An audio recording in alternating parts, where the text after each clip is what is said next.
आप सबों का मेरे YouTube चैनल पे बहुत बहुत स्वागत है। मैं ज़ीशान अफजल आपके साथ। आज मैं एक बहुत ही ख़ास शख्सियत के साथ हूँ जिनका नाम है तनवीर अख्तर रूमानी, जो कि एक शायर हैं, अफसाना निगार हैं और एक टीचर भी हैं और समाज में काफ़ी इनकी पकड़ है, लोग इनको पहचानते हैं, बहुत ही मशहूर हैं ख़ास के जमशेदपुर शहर के लिए। मैं इनसे ख़ास मुद्दे पर बात करने जा रहा हूँ। मुद्दा आपको समझ में आ गया होगा, इलेक्शन से रिलेटेड है। चूँकि नवंबर में झारखंड का विधानसभा चुनाव है, 2 चरणों में है। ऐसे तो महाराष्ट्र का भी इलेक्शन है, लेकिन आज सवाल सिर्फ झारखंड के ताल्लुक से होगा, यहाँ के लोगों के ताल्लुक से होगा, उनके मसाइल के ताल्लुक से होगा। जो भी मसले मसाले जो ज्वलंत मुद्दे हैं उन पर बात होगी और बहुत ही गंभीरता के साथ आपको इसको सुनना है। पूरे वीडियो को शुरू से आखिर तक आप देखिएगा, ये आपसे ये गुजारिश है। धन्यवाद। बहुत बहुत स्वागत है सर आपका मेरे YouTube channel India that is Bharat पे। सर आपसे पहला सवाल, चूँकि 24 सालों में जो अलग अलग सरकारें आई हैं और 2000 सन जबकि झारखंड अलग हुआ था बिहार से, तो काफ़ी उम्मीदें थी यहाँ के लोगों को कि झारखंड फ्लोरिश करेगा, कि खनिज संपदा से यहाँ के लोगों को फ़ायदा होगा, यहाँ के लोगों को बाहर पलायन नहीं करना होगा, यहाँ की गुर्बत दूर होगी, बेरोज़गारी दूर होगी, माँ बहन बेटियों की इज़्ज़तें का तहफ़्फ़ुज़ होगा, उसके बाद इज़्ज़तें महफूज रहेंगी, उसके बाद जो जल जंगल ज़मीन का जो मसला आदिवासियों का वो भी पूरा होगा, सरना धर्म कोड मिलेगा इनको, उसके अलावा जो भी हिंदू मुस्लिम सिख ईसाई सबको बराबर का हक मिलेगा, इलेक्ट्रिसिटी का मसला दूर होगा। लेकिन क्या आपको लग रहा है कि ये सारे जो मसले थे, जो सारे ख्वाब थे जो लोगों ने देखे थे झारखंड के अलग होते वक्त बिहार से, पूरे हो चुके हैं? नहीं, सारे सपने अब जैसे के तैसे हैं। सपने साकार होने में शायद और मुद्दत लगे। सारे मसाले तो वैसे ही हैं। जो मसला अभी जिन बातों पर आपने जो है ध्यान आकर्षित किया है, हमारा बेटी बहू की इज्जत है और जल जमीन का मसला है, ये सब चीज़ तो वैसे ही है। ये वही जुमलाबाजी है जैसा सियासतदानों का हमेशा रहा है। सब अपनी कुर्सी के लिए लड़ते हैं, आवाम के समस्याओं के समाधान निदान के लिए थोड़े लड़ते हैं। स्वास्थ्य संबंधी जो मसला है वो स्वास्थ्य संबंधी मसला वैसे का वैसे है। आप देखिए क्या कहते हैं, हॉस्पिटलों का हाल देख लीजिए। कौन जिम्मेदार है इसके लिए? अरे सारे सियासतदान जो उसके क्या कहते हैं कर्ता धर्ता है, या जो उनके जिम्मे जो ये काम है, हॉस्पिटल के जो अधिकारी होते हैं, सिविल सर्जन होते हैं, और क्या कहते हैं और सरकार में बैठे लोग, स्वास्थ्य मिनिस्टर है, सारे लोग जिम्मेदारी से ऊपर से लेकर नीचे सारे लोग जिम्मेदार रहेंगे। सिर्फ कर्मचारी थोड़े जिम्मेदार रहेंगे। अगर ऊपर वाले ठीक रहेंगे तो कर्मचारी भी ठीक रहेंगे। अच्छा। ये सिर्फ स्वास्थ्य का जो मसला नहीं है, स्वास्थ्य जो विभाग का मसला नहीं है। आप एजुकेशन डिपार्टमेंट का मसला देख लीजिए, इलेक्ट्रिसिटी डिपार्टमेंट का मसला, इतनी जो है चोरी, इतनी रिश्वतखोरी है, इतना करप्शन है जिसका कोई हिसाब नहीं। हम तो ये क्या कहते हैं 34 साल स्कूल में रहे, हमने तो देखा है आपके एजुकेशन डिपार्टमेंट का ये बदनवानी करप्शन देखा है। अभी बिजली का यह देखिए, बिजली विभाग में देख लीजिए, पुलिस डिपार्टमेंट में देख लीजिए, स्वास्थ्य विभाग में देख लीजिए। आप चले जाए गवर्नमेंट हॉस्पिटल में, 10 बजे अगर ड्यूटी है तो लोग 11-12 बजे डॉक्टर्स आते हैं। मॉब लिंचिंग जो लगातार हो रही है, हाँ, मॉब लिंचिंग भी एक बड़ा मुद्दा है। इस पर यह काबू नहीं आ रहा है। इस पर कानून क्यों नहीं बन पाया? क्या मतलब सरकार, कानून तो है, कानून को इम्प्लीमेंट करना है, कानून को नाफिज करना है। कानून तो बने हुए हैं, सख्त नहीं, मॉब लिंचिंग पे कानून नहीं बना झारखंड में अभी तक। अरे मॉब लिंचिंग, आप किसी के मर्डर कीजिए, उसका कानून है कि नहीं है? हाँ, उसका कानून है। अरे तो आप मतलब मिलजुल के अगर किसी को मर्डर करना है तो सारे लोग दोषी होंगे ना। एक आदमी किसी की हत्या करता है तो एक आदमी दोषी है। सारे लोग अगर हत्या करते हैं वही मॉब लिंचिंग है ना। मिलजुल के जो हत्या किसी की करते हैं वही मॉब लिंचिंग। मॉब का मतलब क्या? भीड़ की शक्ल में मारना। तो कानून तो बना हुआ है, मॉब लिंचिंग। उर्दू बोर्ड अभी तक नहीं बन पाया। हाँ, उर्दू बोर्ड नहीं बना है, उर्दू एकेडमी नहीं बन पाई है। जबकि देखिए, जब बिहार से ये अलग हुआ झारखंड, तो सारे डिपार्टमेंट, सारे विभाग अलग हुए, तो उर्दू एकेडमी क्यों नहीं हुआ? उसमें तो होना चाहिए। यहाँ तक कि मदरसा बोर्ड भी अलग हुआ हो ना भाई, उर्दू एकेडमी अलग नहीं किया गया। क्या उर्दू का अस्तित्व खतरे में पड़ गया है? नहीं भाई, उर्दू का अस्तित्व खतरे में क्यों पड़ेगा? हाँ, ये है कि उर्दू के लिए अब जो है उर्दू वाले खुद जो है जागरूक नहीं है, तो दुनिया क्या करेगी? हम एक रिसाला नहीं खरीदते, हम शायरी खूब करते हैं, मुशायरे कर रहे हैं, लेकिन उर्दू की जो बुनियादी ज़रूरतें हैं उसको हम फुलफिल नहीं करें। आज भी देखिए 24 साल हो गए इस सरकार को बने हुए हैं, अभी उर्दू मीडियम की किताबें नहीं आ रही हैं। ये झारखंड सरकार जो भी रहे हो, चाहे बाबूलाल मरांडी की सरकार हो या अर्जुन मुंडा, जिनके भी रिजिम हो, जिनको भी जो यहाँ कई जो मुख्यमंत्री रह चुके हैं, हर मुख्यमंत्री के ज़माने में यही होता रहा है कि उर्दू पर कोई किसी ने तवज्जो नहीं। आज भी क्या कहते हैं 24 साल गुजर गए, उर्दू मीडियम में उर्दू मीडियम की किताबें सिर्फ एक आई थी उर्दू की, जो उर्दू सब्जेक्ट की किताब है सिर्फ वो। बाकी जो है क्या कहते हैं आप मैथ ले लीजिए, साइंस ले लीजिए, और जो क्या कहते हैं इतिहास ले लीजिए, ज्योग्राफी ले लीजिए, कोई भी किताब उर्दू मीडियम की नहीं आई। ये कौन जिम्मेदार है? एक आप NCERT को आप ऑर्डर दीजिएगा तब ना।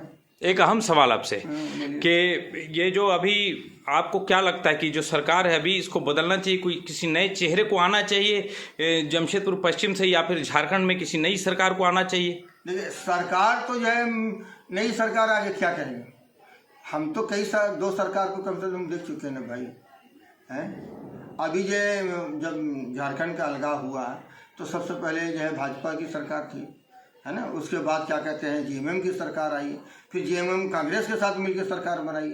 अभी जो तो आप सेटिस्फाइड हैं इस सरकार से? इसके मतलब नहीं, सेटिस्फाइड तो किसी सरकार से हम लोग नहीं रहे, लेकिन यह है कि बनिस्बत दूसरी सरकारों की ये तो कुछ गनीमत है, कहिए गनीमत है कि इसके ज़माने में वो हंगामा जो है नहीं हो रहा है, जो हंगामा जो है। लेकिन महिलाएं तो यहाँ भी सुरक्षित नहीं है। नहीं, कैसे कहा जाए नहीं सुरक्षित है? अरे भाई महिलाएं तो कभी से कहीं भी सुरक्षित नहीं है।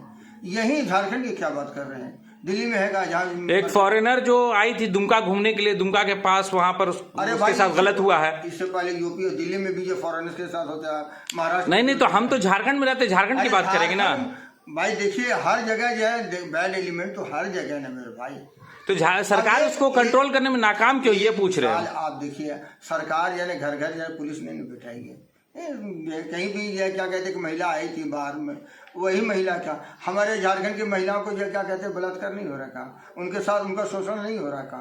अरे एक महिला आई थी जो कहीं पर जो किसी को, अब सरकार थोड़े बैठी रहेगी हर के साथ ये घूमती रहेगी, या पुलिस हर फॉरेनर्स के साथ घूमती रहेगी। बहरहाल वो एक दुखद घटना थी, दुर्घटना थी, उससे नहीं होना चाहिए, लेकिन हुआ तो 12 दोषी को सजा मिलेगी। अब इसका मतलब ये थोड़ा कि उसमें सरकार भी दोषी है।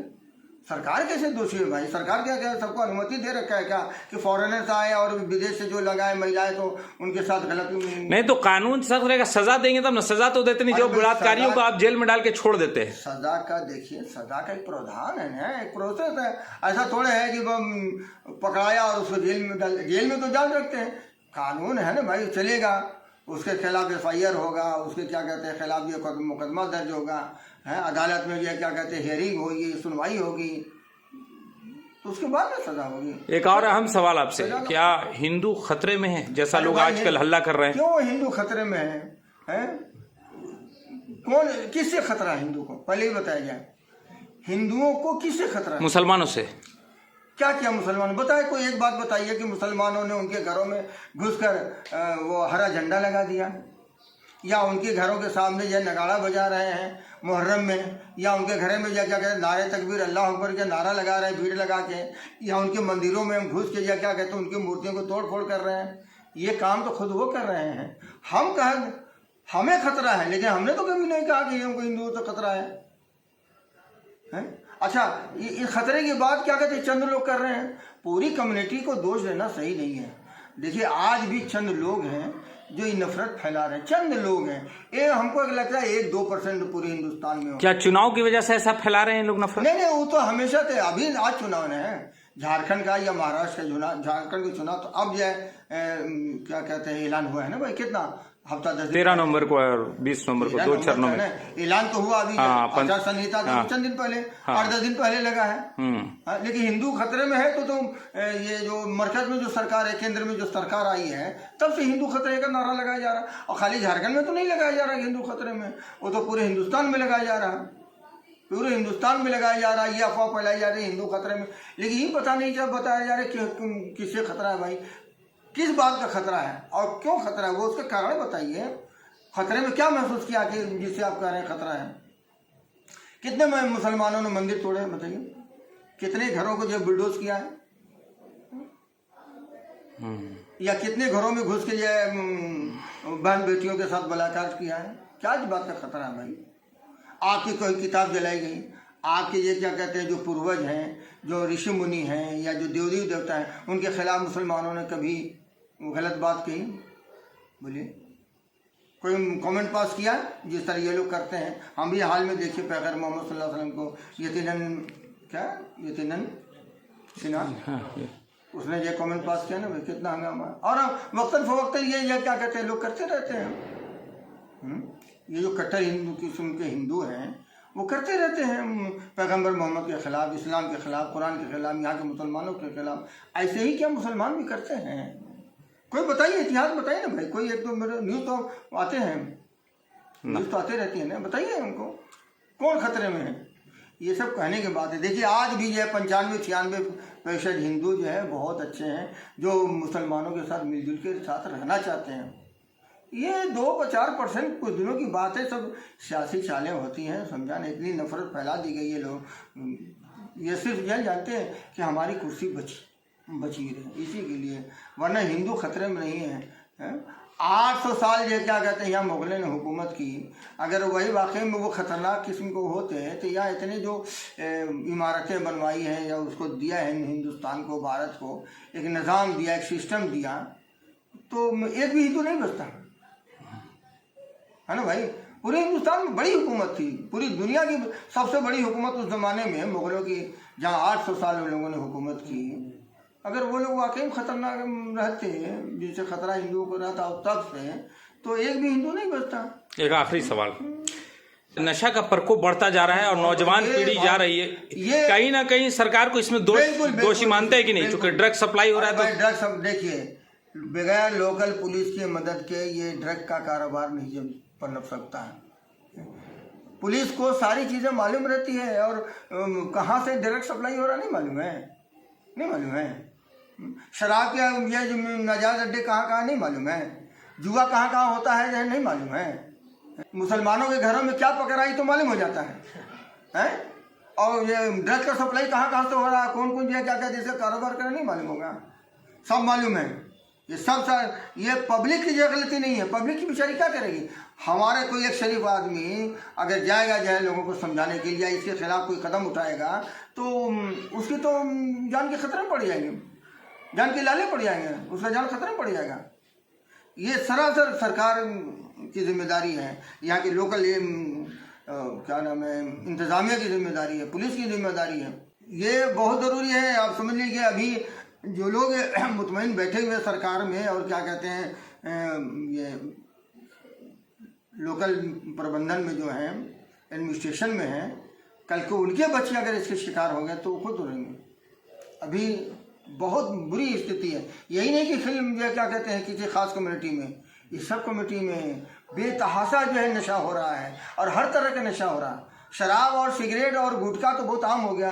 अब जो है मालूम हुआ कि भाई क्या कहते हैं ब्राउन शुगर चल रहा है, अफीम चल रहा है, गांजा चल रहा है। और अब तो जो वो मेडिसिन में कुछ सामान जो कुछ लिक्विड या सिरप उरप मिलते हैं उनका इस्तेमाल हो रहा है बहुत बुरी तरह। खास करिए आपके जो है उस एरिया में, नालापार एरिया में, कपाली एरिया में। बहुत बहुत धन्यवाद हमसे बात करने के लिए। काफ़ी इन्फॉर्मेटिव था जितनी बातें आपने की, इंटरव्यू जो आपने समझा।